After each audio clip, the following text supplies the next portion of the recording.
Well, they're stressing, to be quite honest with you. This 2-page document here from the Department of Health is going to fundamentally change how a lot of vape shops run their business, at least for the next 120 days. And it was because of that many of them that we spoke to said they just didn't have the time to give me a true reaction because they needed to get moving.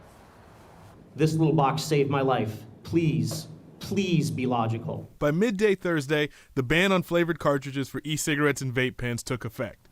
Its impact was felt immediately around the state. I mean, we're gonna have to let all the employees go, figure out what we're gonna do with the spaces, whether we transition them into some sort of other store or who knows, we're not sure.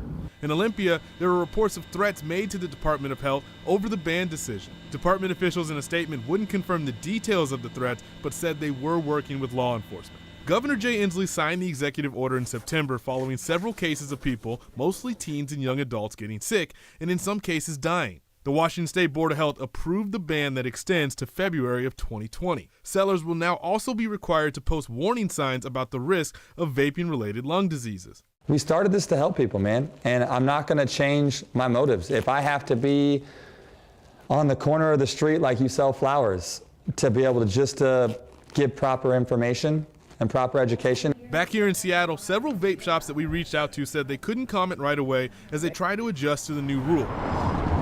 But Pioneer Vape let their board do the talking for them, writing, quote, "Thanks, Inslee, for removing our choices and business."